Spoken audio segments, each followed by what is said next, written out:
अस्सलाम वालेकुम अज़ीज़ तलबा व तालिबात।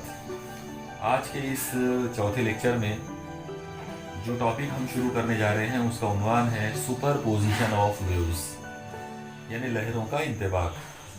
वैसे ये हमारे इस चैप्टर का भी उन्वान है, लेकिन इस चैप्टर के अंदर आज हम इसी टॉपिक को लेकर, मतलब ये उसका एक सब टॉपिक है और इसी को लेकर हम लोग आज शुरू करने जा रहे हैं। तो आइए सबसे पहले हम गौर करते हैं कि ये लहरों का इंतबाक होता क्या है।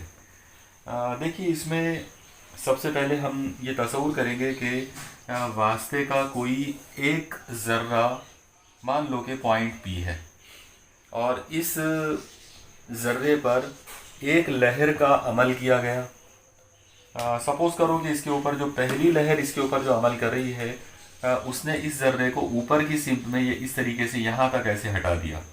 ओके, तो उसके अंदर ये वाला हटाव पैदा हुआ। मैं इसका नाम रख देता हूँ x1।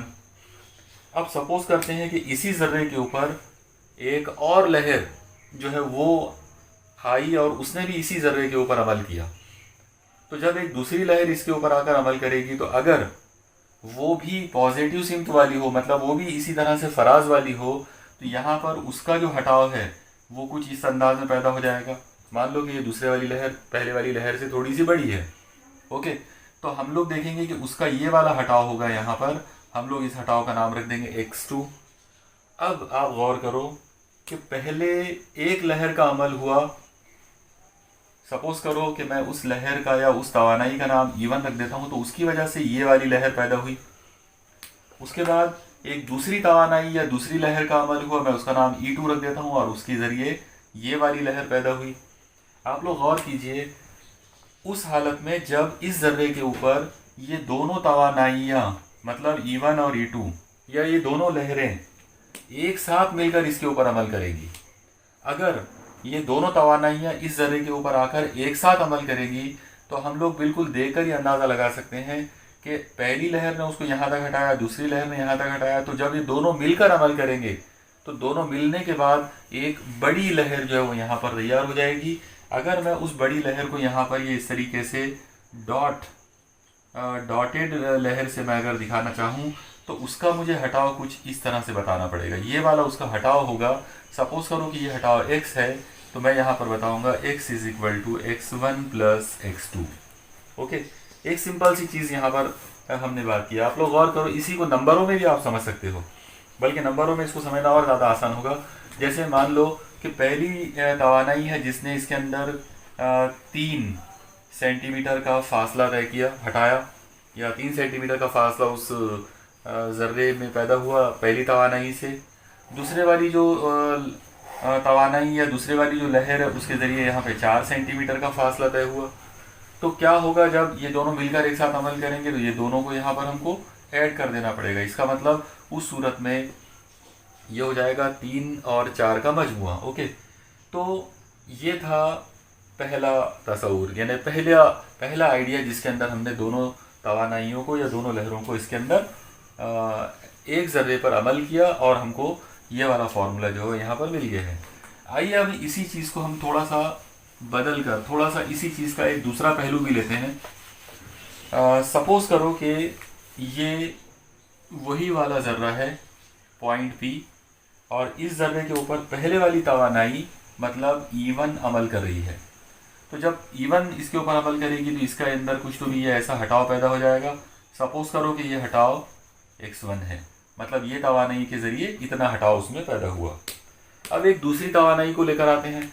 मान लो एक दूसरी तवानाई इस पहले वाली तवानाई से या पहली वाली जो लहर है इससे आउट ऑफ फेज़ है, मतलब मुखालिफ हैयत में है। अगर दूसरी लहर इस लहर से आउट ऑफ फेज़ होगी तो फिर उसका जो हटाव पैदा होगा वो कुछ तो भी इस अंदाज में हो जाएगा, इस तरह से, यानी वो उसको नीचे की जानिब लेकर जाएगी। मान लो कि ये वाला हटाव x2 है।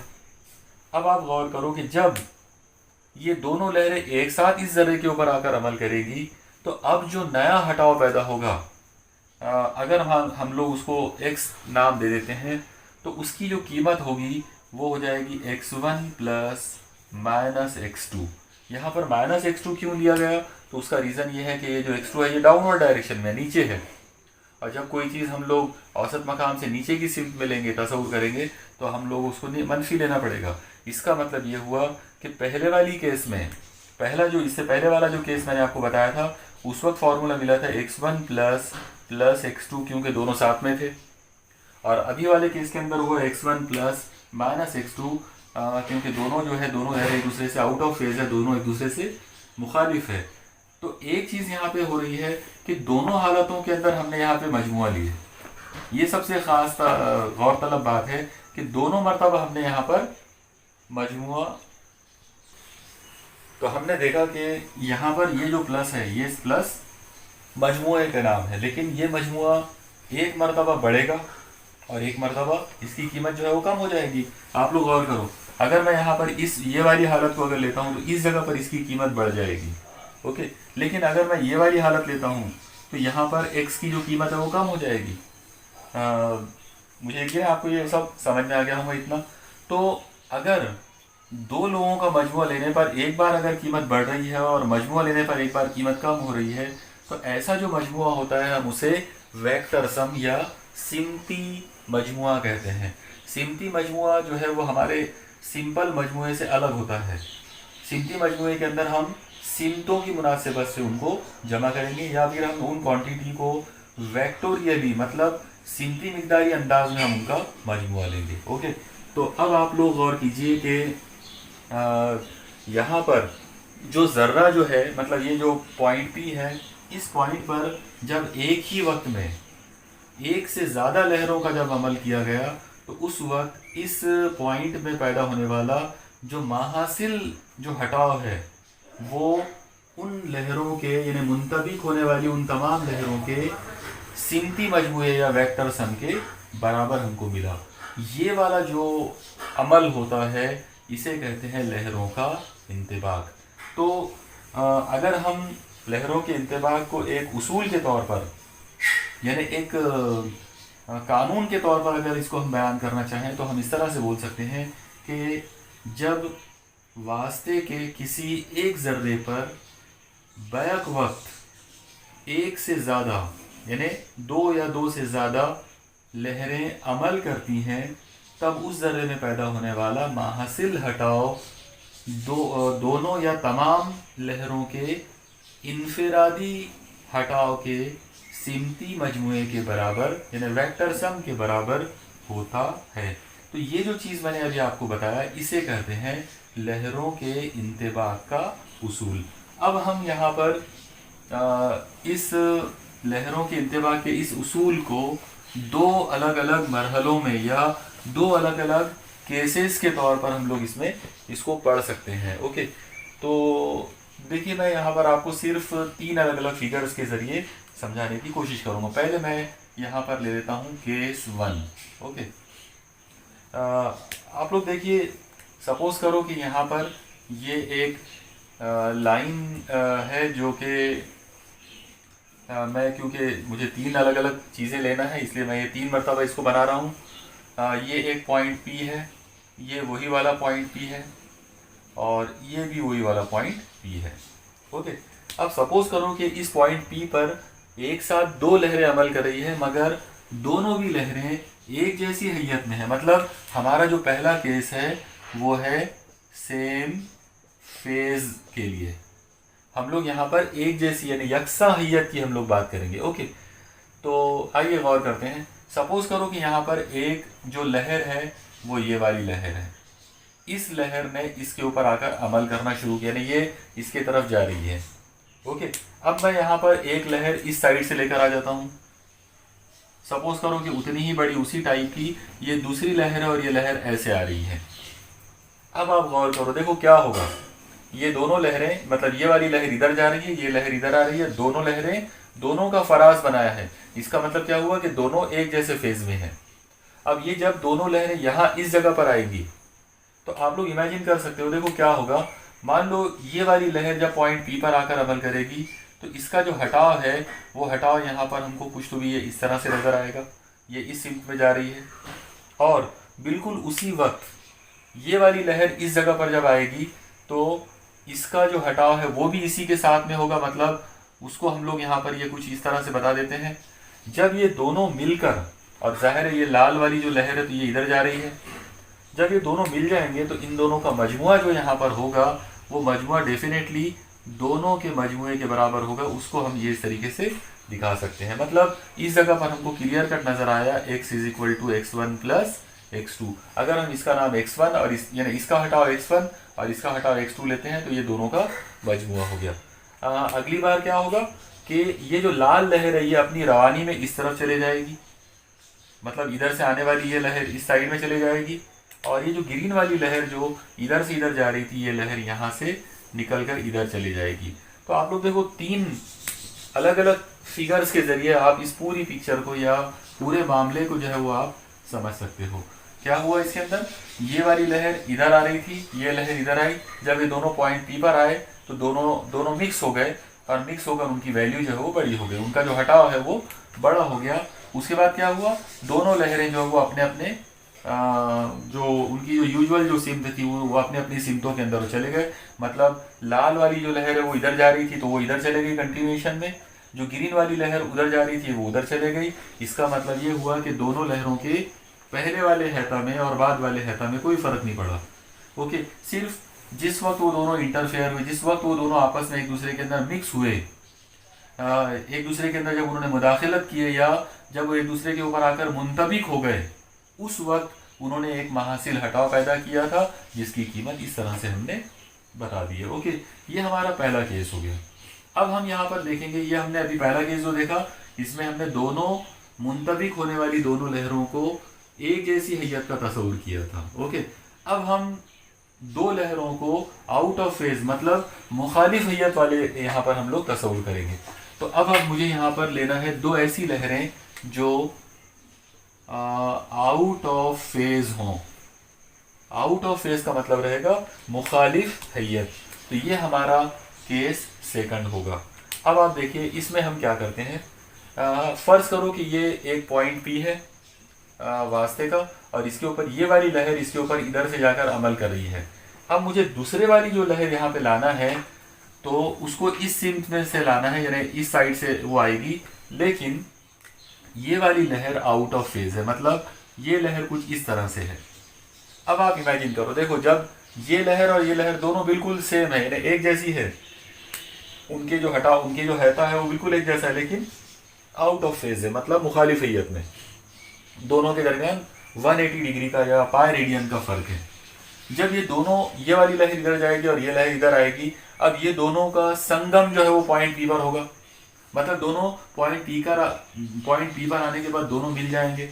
अगर ये दोनों पॉइंट पी पर आकर मिलते हैं तो अब आप देखिए यहाँ क्या हो सकता है।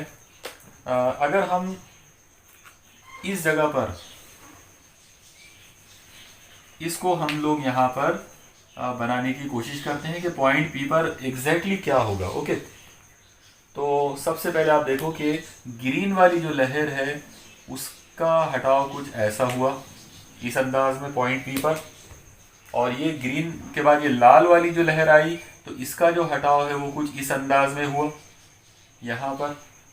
अब इन दोनों का लाजमी नतीजा क्या होगा, ये वाली जो लहर है, ये ग्रीन वाली जो लहर है, आप देखो कि ये इधर जाने वाले हालत में इसकी जो हरकत है वो इधर जा रही है, ये लाल वाली जो लहर है इसका ये डायरेक्शन में हरकत हो रही है। अब क्या होगा, अब ये वाली लहर उसको ऊपर उठाने की कोशिश करेगी और ये वाली लहर उसको नीचे उठाने की कोशिश करेगी।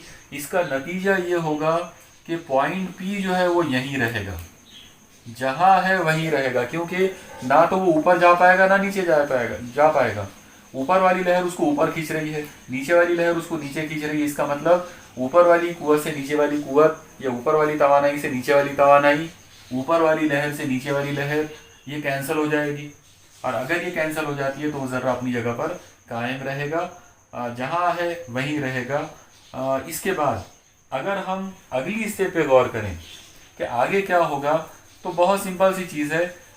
एक मरतबा ये दोनों यहाँ पर आके मिक्स हो गए तो मिक्स होने के बाद ये आगे बढ़ जाएगी, ये इधर आगे बढ़ जाएगी, मतलब लाल वाली लहर जो है उसको, उसकी पोजीशन आपको थोड़ी देर बाद यहाँ नज़र आएगी और वो इधर जाते हुए नज़र आएगी। ग्रीन वाली आगे बढ़कर इधर चली जाएगी।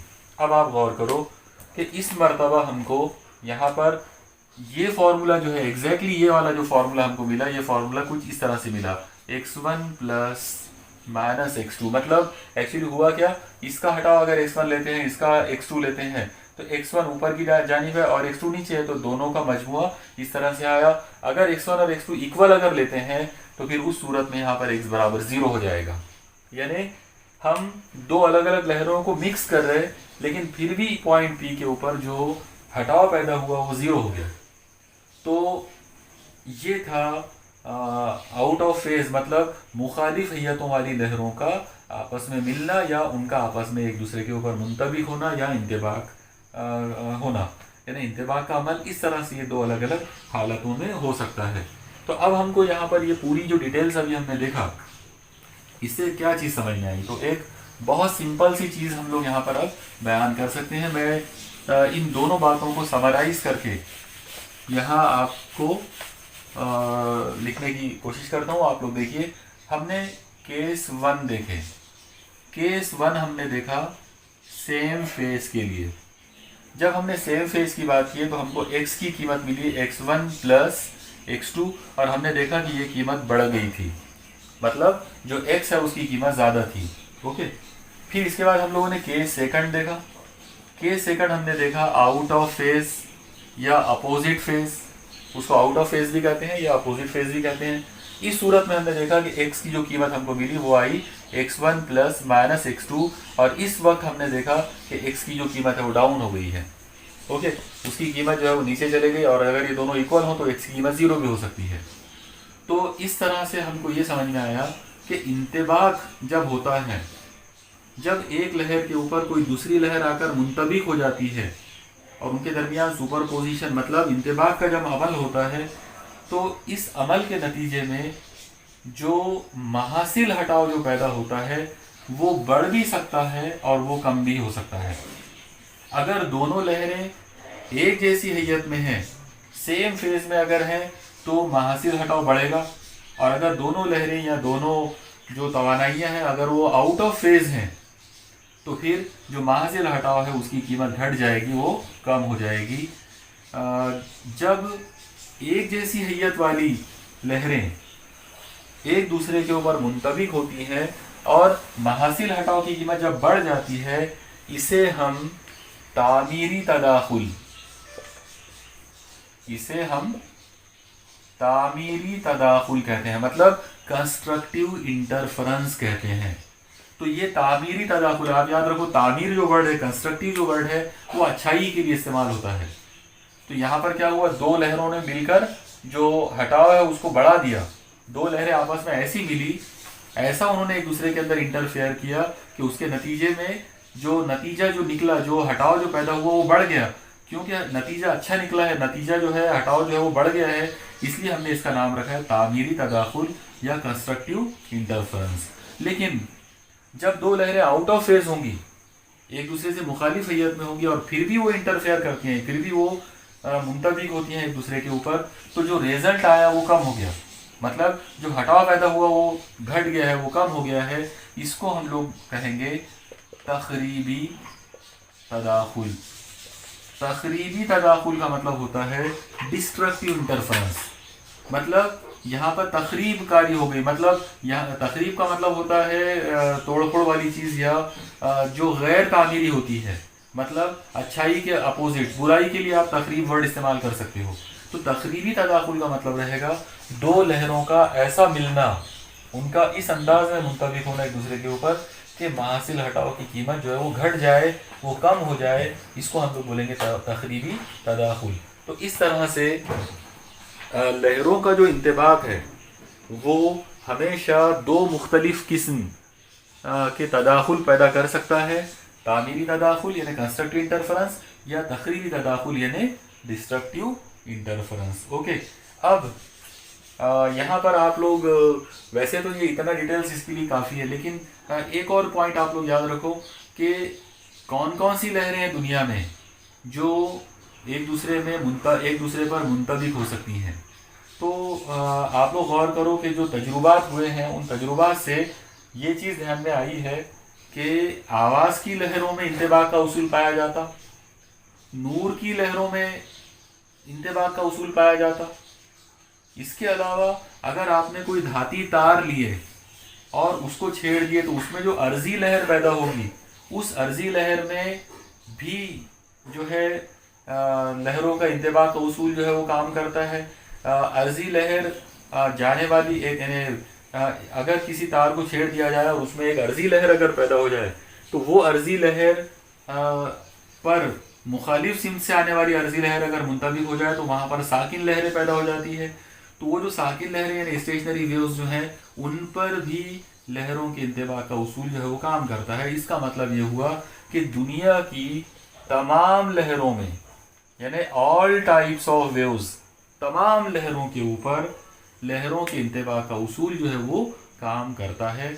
आप याद रखो, बातचीत में भले ये पॉइंट बहुत मामूली सा लग रहा है लेकिन ये एग्ज़ाम में MCQ वगैरह के अंदर ये आपसे पूछ सकते हैं कि लहरों के इंतबाह का उसूल कौन सी लहरों पर काम करता है या कौन सी किस्म की लहरों के ऊपर ये अमल करता है। अलग अलग आपको ऑप्शन दिए जा सकते हैं, बरकी मैग्नेटिसी लहरें, मैकानिकी लहरें या कोई लहर नहीं।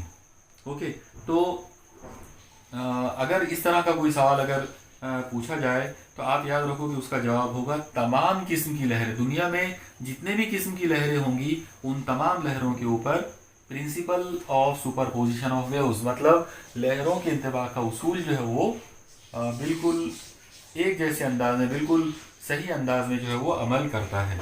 अब एक और पॉइंट आपको ध्यान में रखना चाहिए यहाँ पर, वो ये है कि अगर लहरों का इंतबाह होता है तो इसके नतीजे में इसका रिजल्ट क्या होगा या इसके नतीजे में क्या क्या चीज़ें पैदा हो सकती हैं। तो बहुत सिंपल सी चीज़ है, अगर हम आवाज़ की लहरों की अगर बात करें तो आवाज़ की लहरों के अंदर एक ख़ास चीज़ पैदा होगी जिसको हम ज़रबें कहते हैं। यानी अगर आवाज़ की लहरों में इंतबाह का उसूल या इंतबाह का अमल अगर होता है तो उसके अंदर ज़रबें पैदा होंगी। ज़रबों को इंग्लिश में बीट्स कहा जाता है।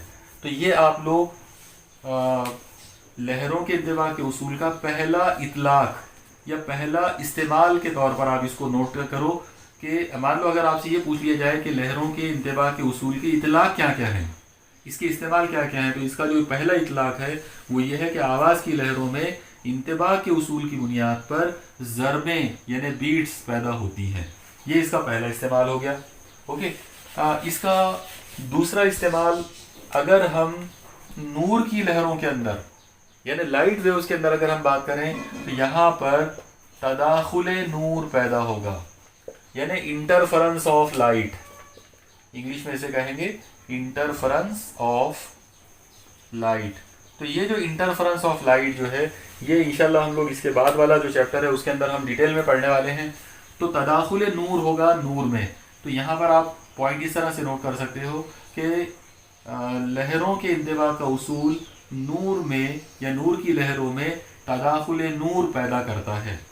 ओके, तो ये हो गया उसका दूसरा इतलाक। इसी तरीके से लहरों को एक दूसरे पर मुंतबिक करके हम और भी कई चीज़ों जो है और भी मतलब ऐसी बहुत सारी और चीज़ें हैं जहाँ पर हम इनको इस्तेमाल कर सकते हैं। उनमें से एक इस्तेमाल जो है वो साकिन लहरों का भी होता है। तो साकिन लहर मतलब स्टेशनरी वेव्स। तो साकिन लहर को तैयार करने के लिए भी इसका इस्तेमाल होता है। साकिन लहर क्या होती है और इसकी सारी जो डिटेल्स है वो इसी चैप्टर में हम लोग इंशाल्लाह अगले लेक्चर में पढ़ने वाले हैं। ओके, तो यहाँ पर हमारा यहाँ पर ये जो टॉपिक हमारा था लहरों का इंतबाह ये कंप्लीट हो गया। आप इसको बराबर जो है डिटेल्स में अपने पास जो है वो नोट कर लें। अब हम इसी के साथ जो जुड़ा हुआ एक और जो बहुत ही इम्पोर्टेंट सवाल है या एक बहुत ही इम्पोर्टेंट जो टॉपिक है वो हम यहाँ कवर करने वाले हैं। वो है कि दो लहरों के दरमियान अगर इंतबाह का अमल होता है तो उसके नतीजे में जो माहासिल लहर पैदा होगी, जो माहासिल लहर पैदा होगी उसका हैता क्या होगा, उसका एम्पलीट्यूड क्या होगा। उसका हमको एम्पलीट्यूड जो है उसका मैथमेटिकल फॉर्मूला जो है वो हासिल करना है। ओके, तो आइए अब हम ये डेरिवेशन जो है वो स्टार्ट करते हैं। लेकिन आप याद रखें कि ये जो डेरिवेशन है ये पूरा पूरा मैथमेटिकल है, और जब कोई चीज़ मैथमेटिकल होती है तो उसके अंदर मैथमेटिक्स के कुछ रूल्स, कुछ फॉर्मूले जो हैं वो इस्तेमाल में आ जाते हैं। तो यहाँ पर मैं आपको पहले इस टॉपिक को शुरू करने से पहले मैं आपको ट्रिग्नोमेट्री का एक उसूल या एक आइडेंटिटी जो है, एक फार्मूला जो है मैं पहले यहाँ बता देता हूँ। आप इसको साइड में किसी जगह नोट करके रखो और फिर इसको हम यहाँ पर यूज़ करने वाले हैं। ओके, आप लोग देखिए, अगर आपके पास एक क्वांटिटी हो साइन ए प्लस बी के रूप में, ओके, ए और बी दो जाविये हैं मान लो और उनके बीच में प्लस है और आपको इनका साइन लेना है, तो इसका जो जवाब है, इसका जो डायरेक्ट इसका जो आंसर आता है ट्रिग्नोमेट्री के मुताबिक वो होता है sine A into cos B plus cos A into sine B. आप लोग इस फॉर्मूले को याद कर लीजिए।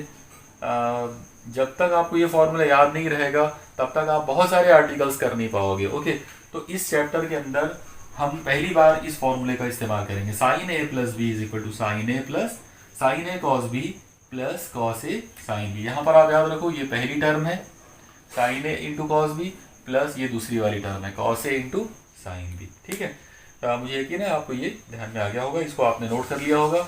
और अब हम ये आर्टिकल शुरू करते हैं। ओके, तो हमारा जो टॉपिक हम लोग अभी शुरू करने जा रहे हैं वो है महासिल लहर का एम्पलीट्यूड, मतलब उसका हैता, कि उसका हैता जो है वो क्या होता है।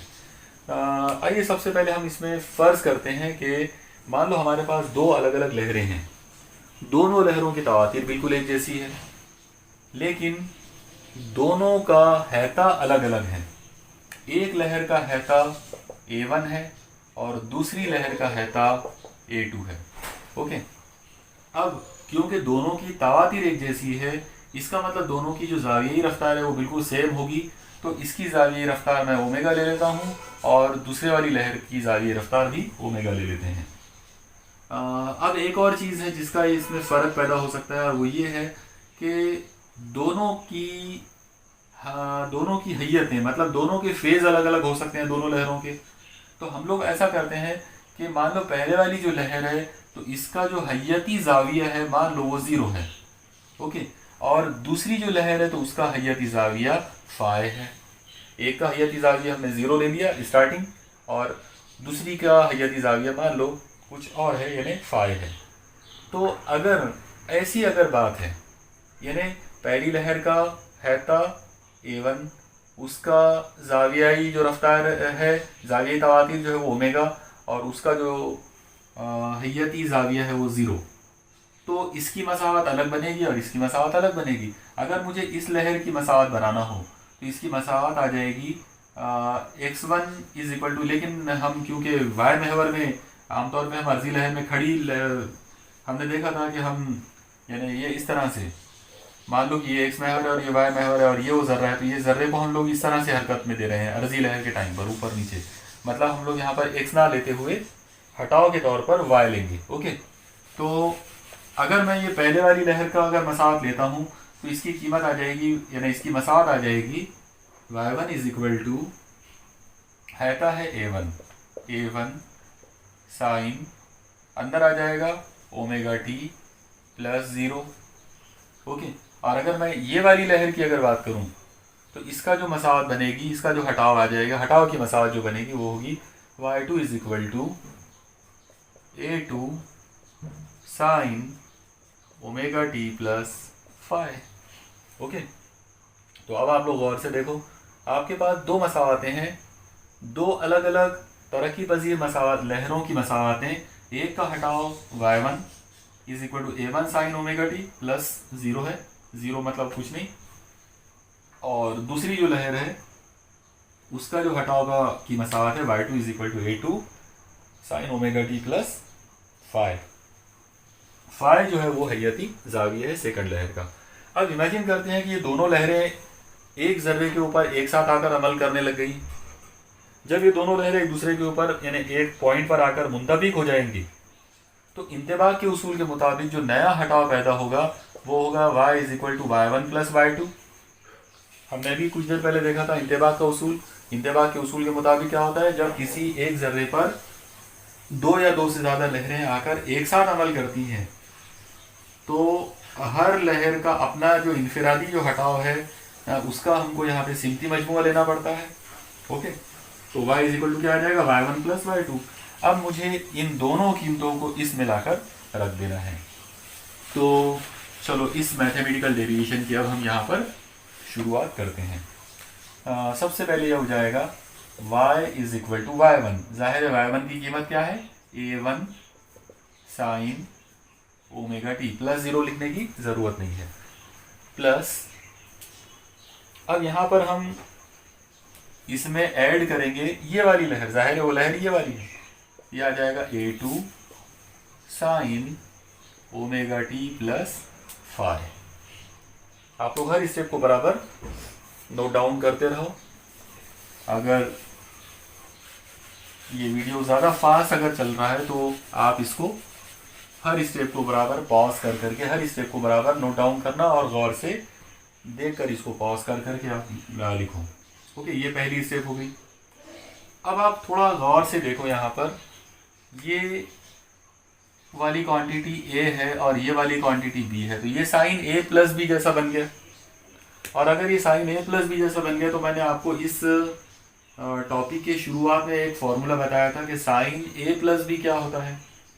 साइन ए प्लस बी होता है sine A cos B plus cos A sine B. तो वो फॉर्मूला हम यहाँ अप्लाई करेंगे इस जगह पर। यहाँ तो अप्लाई करने की ज़रूरत नहीं है क्योंकि यहाँ तो साइन में अकेला यही है। ओके, तो चलो शुरू करते हैं।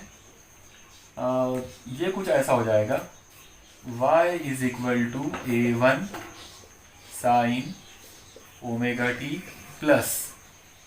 ओके, अब मुझे लेना है a2 और उसके बाद इस साइन को मुझे वो फॉर्मूला अप्लाई करना है।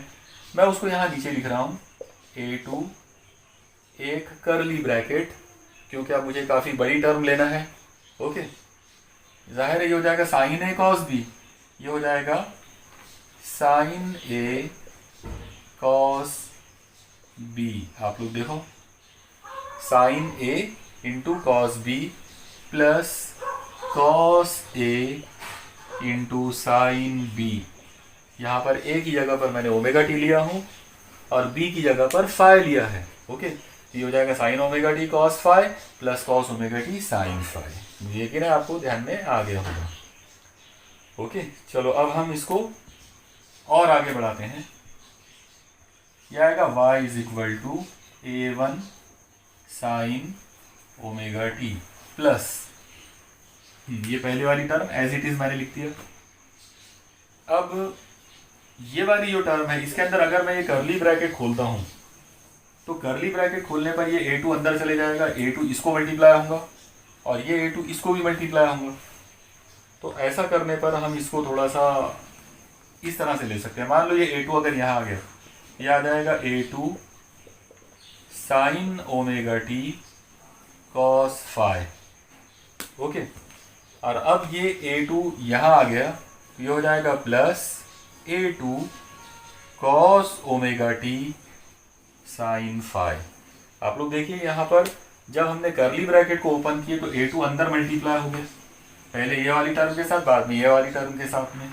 ठीक है, बराबर आप इसको धीरे धीरे नोट डाउन करते जाओ। चलो अब हम इसको और आगे बढ़ाते हैं।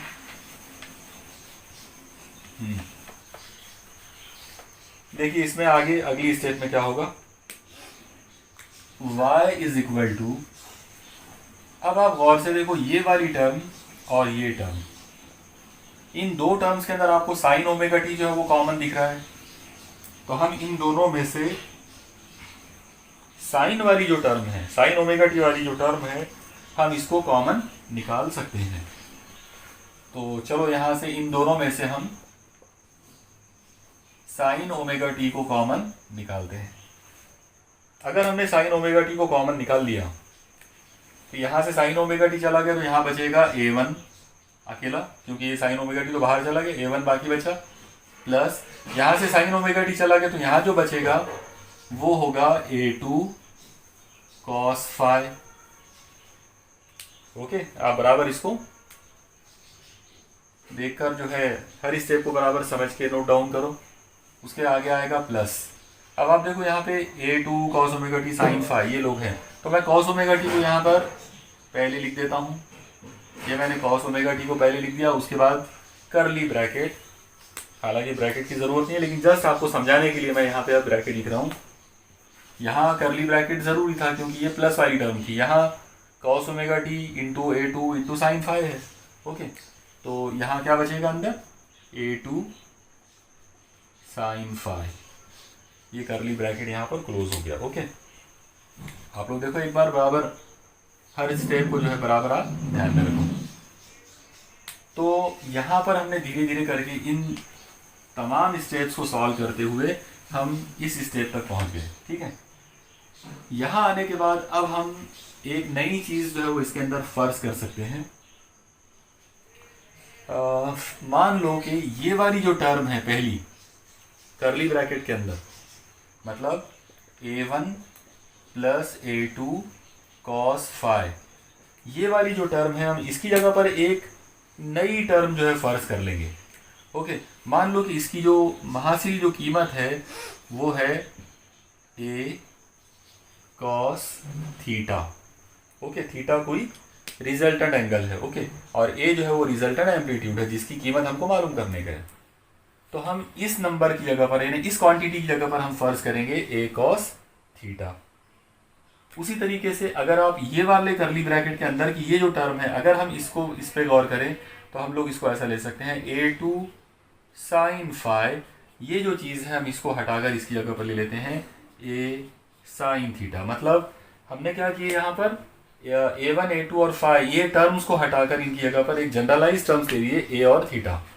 ठीक है, यहाँ पर वैसे 3 टर्म्स है A1 A2 और फाई, वहाँ पर अब सिर्फ 2 ही टर्म है A और फाई, A और थीटा। तो इस नंबर की जगह पर इस क्वांटिटी की जगह पर A कॉस थीटा फर्ज करना है और A2 साइन फाई की जगह पर A साइन थीटा जो है वो फर्ज करना है। अगर हम ऐसा फर्ज करते हैं तो ये वाली कीमतों को जब मैं यहाँ ऊपर वाले फॉर्मूले में ला के रखता हूँ तो आप लोग देखिए यहाँ पर ये क्या बन जाएगा। एक बहुत ही सिंपल सी चीज़ जो है वो आपको मिलेगी। ये कुछ ऐसा हो जाएगा, y इज इक्वल टू, यहाँ पर ऊपर पहले बाहर जो था साइन ओमेगा टी था जिसको हमने कॉमन निकाले थे, और करली ब्रैकेट के अंदर ये क्वांटिटी थी, तो इसकी जगह पर हमको ये लेना है। इसका मतलब इस जगह पर करली ब्रैकेट के अंदर आ जाएगा A कॉस थीटा। ओके, इसके बाद प्लस के बाद यहाँ पर ब्रैकेट के बाहर था कॉस ओमेगा टी, और फिर उसके बाद एक करली ब्रैकेट था और करली ब्रैकेट में ये क्वांटिटी थी, तो इसकी कीमत ये है। इसका मतलब यहाँ पर ये आ जाएगा A साइन थीटा। आप याद रखो यहाँ पर A जो है वो रिजल्टेंट एम्पलीट्यूड है, मतलब महासिल हैता है, और थीटा जो है वो रिजल्टेंट फेज एंगल है। ओके, फाई 1 और फाई 2 के जरिए जो रिजल्टेंट फेज पैदा होगा वो थीटा है।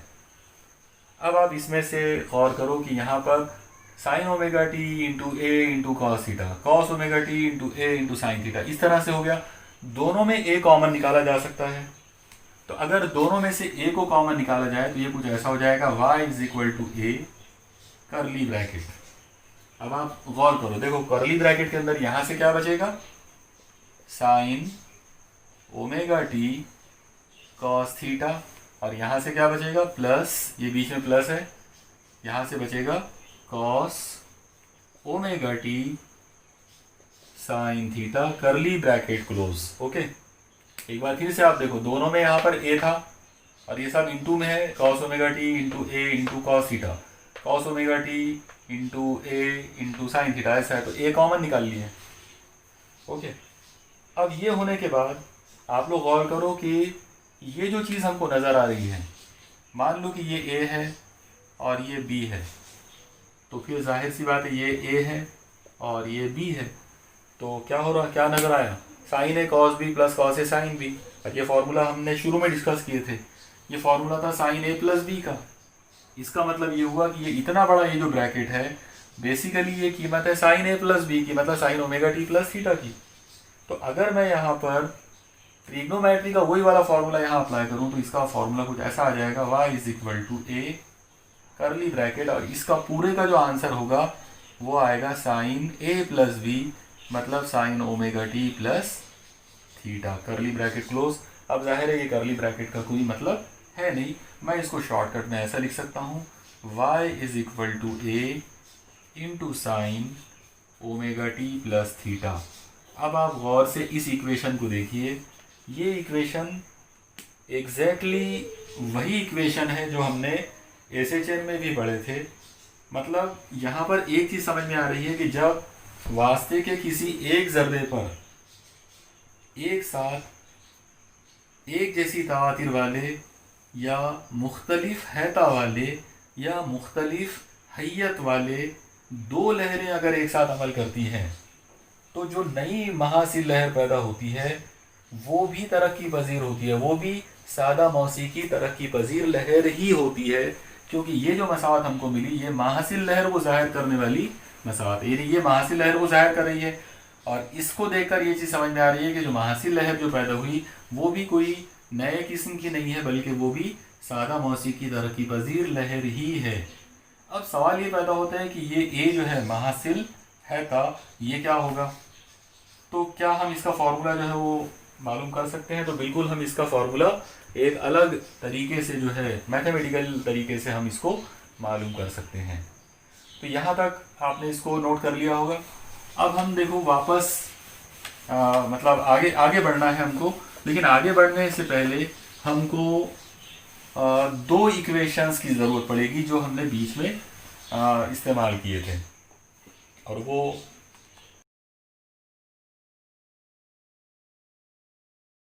ओके। तो अब हम यहाँ पर महासिल हैता जो है एम्पलीट्यूड जो है वो मालूम करने जा रहे हैं, जिसको हम लोगों ने ए से जाहिर किए थे।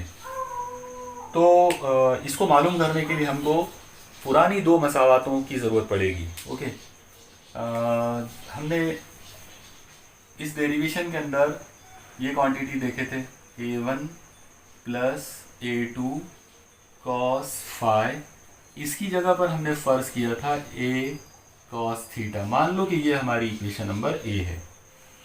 ओके, इसको ऑलरेडी पहले जब डेरिवेशन जब किए थे उसी वक्त इसको इक्वेशन नंबर ए देना है। ओके, और दूसरी जो चीज़ हमने फ़र्ज़ किए थे वो थी a2 साइन फाई, इसको हम लोगों ने a इंटू साइन थीटा ये फ़र्ज़ किया था।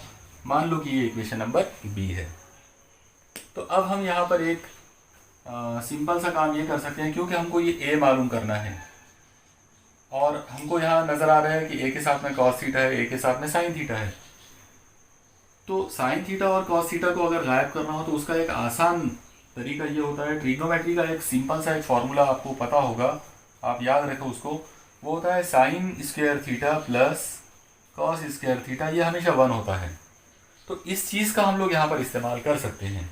मतलब अगर हम इस कॉस का स्क्वायर कर डालें और ये साइन का स्क्वायर कर डालें और दोनों को ऐड कर दें तो वो 1 हो जाएगा, मतलब गायब हो जाएगा। ठीक है, तो हम ये वाली चीज़ इस्तेमाल करेंगे यहाँ पर। मतलब हम क्या करेंगे, इसमें इक्वेशन ए और इक्वेशन बी इन दोनों को स्क्वायर करेंगे और फिर उसके बाद इनको ऐड करेंगे, यानी इनका मुरब्बा करके मजमुआ लेना है, स्क्वायर करके इनको ऐड करना है। तो चलो शुरू करते हैं। मैं वो राइट साइड वाली जो क्वांटिटी है उनको इस साइड में लिख कर उसको मैं करूँगा। ठीक है, तो चलो इसको यहाँ से अब गायब कर देते हैं, क्योंकि काफ़ी ज़्यादा वो मैथमेटिकल पार्ट आने वाला है, इसलिए हम शुरू करते हैं। चलो देखो, सबसे पहले पहली टर्म जो है हमारे पास वो है a कॉस थीटा का स्क्वायर, इसमें प्लस करेंगे दूसरी यानी इक्वेशन बी की राइट साइड, जिसको मैं लेफ्ट में लिख रहा हूँ यहाँ पर।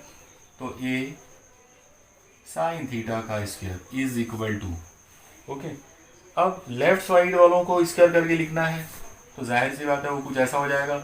ये वाला जो नंबर है इसकी कीमत थी a1 plus a2 cos phi का स्क्वायर, प्लस ये वाला जो नंबर है इसकी कीमत थी a2 साइन फाई का स्क्वायर।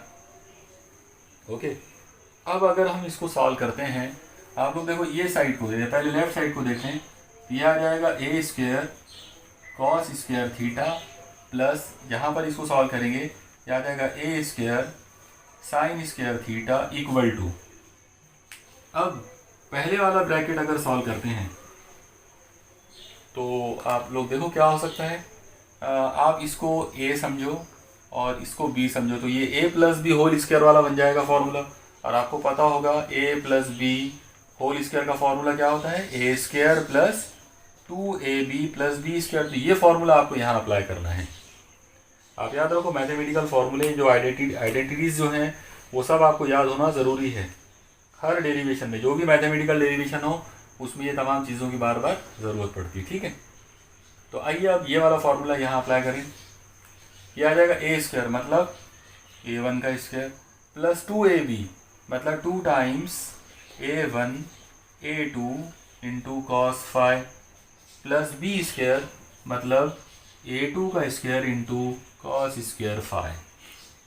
ओके, ये हो गया A square plus 2ab plus B square यहाँ अप्लाई करके।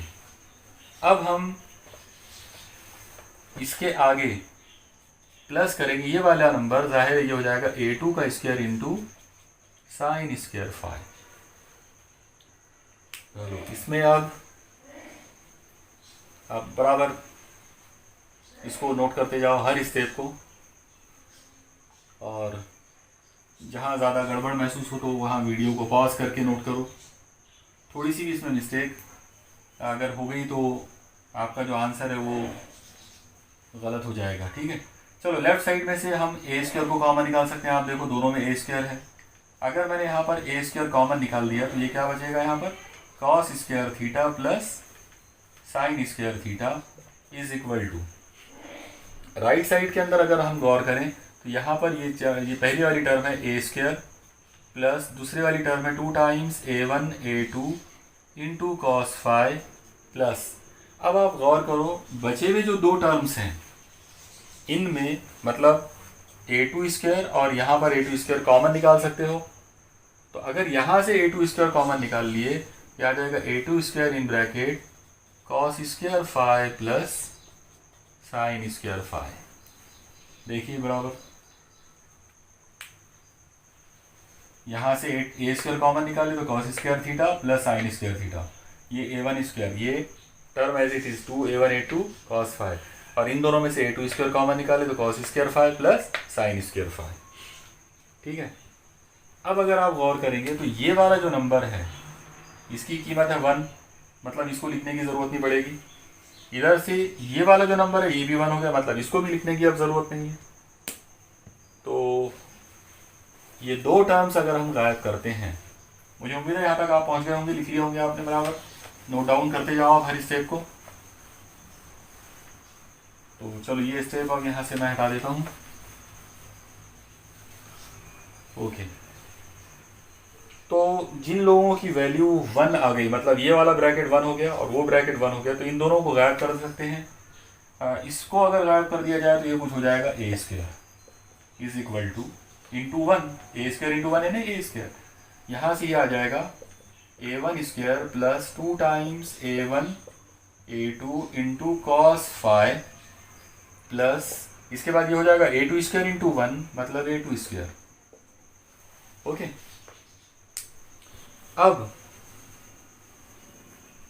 यहाँ तक ध्यान में आ गया सब लोगों को। ये स्टेप आने के बाद अब हम यहाँ पर फाइनली इसकी तरतीब बदलकर हम इसको लिख सकते हैं। हम इसको ऐसा लिख सकते हैं A square is equal to a1 square, और वो जो आखिरी वाली टर्म है उसको मैं यहाँ पहले लिख लेता हूँ, a1 square plus a2 square plus और बीच वाली टर्म आ जाएगी 2 times a1 a2 into cos phi. अब ये a का स्क्वायर आ गया, तो इसको अगर हटा दिया जाए तो हम इसको यहाँ पर ले सकते हैं a is equal to square root a1 square plus a2 square plus 2 times a1 a2 into cos phi. तो ये हमारा फाइनल फार्मूला है महासिल लहर के हैता के लिए, यानी उसका जो एम्पलीट्यूड होगा, उसका जो हैता होगा वो ये फार्मूले के मुताबिक होगा। ये हमारा आखिरी मतलूबा ज़ाब्ता है। ओके, अब इस फार्मूले में अगर आप गौर करें तो इसमें जो सबसे इम्पॉर्टेंट फैक्टर है वो है कॉस फाई, यानी ये जो एंगल फाई है ये डिसाइड करेगा कि ए की वैल्यू क्या होगी, क्योंकि A1 और A2 तो मुस्तकिल होंगे। ओके, अगर हम फाई की कीमत चेंज करेंगे तो उसके मुनासिबत से ये पूरा फार्मूला जो है वो बदलते जाएगा। तो मुझे यकीन है यहाँ तक आप लोग अब पहुँच गए होंगे। अब हम इसके बाद इस फार्मूले के 3 अलग अलग केस जो है वो देखने वाले हैं। चलिए देखिए, सबसे पहले मैं फार्मूला यहाँ नोट डाउन कर देता हूँ। जो हमारा मेन फार्मूला हमको मिला वो था A is equal to square root A1 square plus A2 square plus 2 times A1 A2 into cos phi. Okay, ये हमारा मेन फार्मूला है। अब मैं यहाँ पर फाई की मुख्तलिफ कीमतें लूँगा। तो सबसे पहले मैं यहाँ पे ले लेता हूँ केस 1। सपोज करो फाई बराबर 0 है। अब फाई बराबर 0 का मतलब ये हो जाएगा कि दोनों जो लहरें हैं जो शुरू में जिनको हमने लिए थे, जो एक दूसरे के ऊपर मुंतबिक हो रही हैं, उनकी हैयत एक जैसी हो गई। अगर वो दोनों की हैयत यानी दोनों लहरों की हैयत अगर एक जैसी है, अगर उनका फेज डिफरेंस जो है वो 0 है, यानी दोनों लहरें अगर एक जैसी हैयत में हैं, तो ऐसी सूरत में ये क्या हो जाएगा? ये हो जाएगा A is equal to under root A1 square plus A2 square plus 2 times A1 A2 into cos 0 degree. Phi की जगह पर हम 0 ले लेंगे। अब आप याद रखिए कॉस 0 जो है वो 1 होता है। इसका मतलब ये आ जाएगा A is equal to square root A1 square plus A2 square plus 2 times A1 A2 और कॉस 0 है 1। हाँ, अब हम इसको और आगे अगर बढ़ाएं तो ये ऐसा आ जाएगा A इज इक्वल टू, अगर मैं इसको तरतीब बदल के लिखता हूँ तो ये ऐसा आ जाएगा A1 स्क्वायर, ये वाली टर्म को मैं बीच में लिख लेता हूँ 2 टाइम्स A1 A2 और ये A2 स्क्वायर को बाद में लिख लेते हैं। अब आप देखिए A1 square plus 2 A1 A2 plus A2 square, ये बिल्कुल हमको दिख रहा है A plus B whole square वाला फॉर्मूला जैसा। इसका मतलब हम इसको क्या लिख सकते हैं? A is equal to square root A1 plus A2 का स्क्वायर। और अब अंडर रूट में से स्क्वायर को अगर निकाल दिया जाए तो हमको फाइनल फार्मूला जो यहाँ पर मिलेगा वो मिलेगा A इज इक्वल टू, क्योंकि स्क्वायर के साथ ये स्क्वायर रूट कैंसिल हो जाएगा तो ये आ जाएगा A1 प्लस A2। मतलब ये कि पहला जो केस हमको मिला केस 1, अगर दो लहरों के दरमियान हैयत का फ़र्क 0 है तो उस सूरत में जो हमारे जो अलग अलग जो स्टेप्स आएंगे वो ऐसे आएंगे, जो महासिल है तो हमको मिलेगा उसकी कीमत आ जाएगी A1 प्लस A2 के बराबर। ये कीमत कैसे मिली वो आप बराबर ध्यान में रखो। ओके, ये हो गया पहला केस। अब मैं यहाँ पर केस सेकंड की बात करता हूँ। केस सेकंड के अंदर हम मान लेते हैं कि फाई बराबर 180 डिग्री है। अगर मैं फाई बराबर 180 डिग्री लेता हूँ तो इसका मतलब ये हुआ कि दोनों लहरों के दरमियान हैयत का जो फ़र्क है वो 180 डिग्री या पाई रेडियन के बराबर है। और 180 डिग्री या पाई रेडियन का मतलब है आउट ऑफ फेज, मतलब दोनों लहरें जो है वो मुखालिफ हैयत में हैं। जब ये दोनों लहरें मुखालिफ हैयत में होंगी तो हमारा जो फॉर्मूला बनेगा वो कुछ ऐसा हो जाएगा A is equal to under root A1 square plus A2 square plus 2 A1 A2। Phi की जगह पर मुझे यहाँ पर लेना पड़ेगा 180 डिग्री। ओके, अब इसको और आगे बढ़ाते हैं। आप देखो ये आ जाएगा A is equal to square root A1 square plus A2 square plus 2 A1 A2।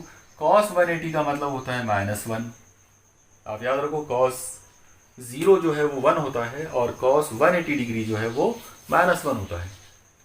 अब इस मुनासिबत से अगर बात करेंगे तो ये हो जाएगा A is equal to under root A1 square plus A2 square, और ये -1 से जब आप इस नंबर को मल्टीप्लाई करेंगे तो प्लस माइनस ये हो जाएगा माइनस। ओके, तो ये वाली टर्म कुछ ऐसी हो जाएगी -A1 A2 स्क्वायर।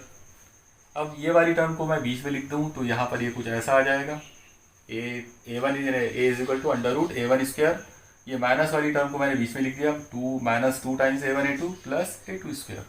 लेकिन ये भी तो फार्मूला है, ये फार्मूला है A minus B whole square का। इसका मतलब जब आप इसको A minus B whole square का फार्मूले में कन्वर्ट करोगे तो ये कुछ ऐसा आ जाएगा A1 माइनस A2 ब्रैकेट का स्क्वायर अंडर रूट में।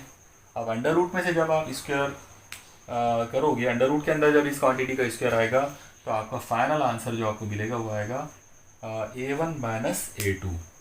मतलब हमको यहाँ पर ये वाले केस के अंदर क्या नज़र आया कि अगर दो लहरें आउट ऑफ फेज हो, मतलब उनके दरमियान अगर हैयत का फ़र्क 180 डिग्री है, तो माहसिल हैता की जो कीमत है वो आ जाएगी A1 माइनस A2 के बराबर। ये हो गया हमारा केस सेकंड। अब हम केस थर्ड पर चलते हैं। केस थर्ड अगर हम लेते, मान लो कि फाई की कीमत जो है वो 90 डिग्री है, ठीक है। अगर हम तो फाई की कीमत मान लो कि 90 डिग्री है, इसका मतलब ये हुआ कि दोनों लहरें हैं, उनका जो हैयत का जो फ़र्क है वो 90 डिग्री या पाई/2 रेडियन के बराबर है। ओके, ये कीमत अगर आप इसमें ला के रखते हैं फॉर्मूले में, तो ये कुछ ऐसा हो जाएगा, a is equal to √A1² plus A2² plus 2A1A2 cos, यहाँ पर फाई की कीमत लेना पड़ेगा 90 डिग्री। ओके, अब आप गौर करो कि अगर मैं वहाँ पे 90 डिग्री लेता हूँ तो cos 90 की कीमत होती है 0। इसका मतलब ये कीमत, ये फॉर्मूला कुछ ऐसा हो जाएगा, A1² plus A2² plus 2 times A1A2 और cos 90 की कीमत 0 है। अब यहाँ से ऑनवर्ड ये आर्टिकल बदल जाएगा। ओके, आप देखो, अगर मैं 0 से किसी नंबर को मल्टीप्लाई करता हूँ, जब ये 0 से हम इसको मल्टीप्लाई करेंगे तो ये पूरा का पूरा ये जो नंबर है ये 0 हो जाएगा। 0 से किसी को भी अगर ज़रब कर दिया जाए तो जवाब 0 हो जाता, इसका मतलब ये आंसर 0 हो गया इसका। तो फाइनली जो चीज़ हमको मिली वो मिली a is equal to √A1² plus A2²। इससे ज़्यादा ज़ाहिर है ये सॉल्व नहीं होगा, क्योंकि ये इसका फाइनल आंसर आ गया। तो इस तरीके से अगर दो लहरों के दरमियान हैयत का फ़र्क 90 डिग्री या पाई/2 रेडियन हो तो a बराबर √A1² प्लस A2² होता है। मुझे उम्मीद है कि आपको आज का ये पूरा आर्टिकल जो है वो समझ में आया होगा और आपने इसको नोट डाउन भी किया होगा। आप लोग जो है बहुत जल्द आपको इसके भी नोट्स जो है वो मिल जाएंगे इंशाल्लाह, लेकिन आप अपने सेल्फ प्रिपेयर्ड नोट्स बनाते रहिए। ओके, स्टडी करते रहिए और जो भी डिफ़िकल्टी हो वो मेरे साथ शेयर करते रहिए। अल्लाह हाफिज़।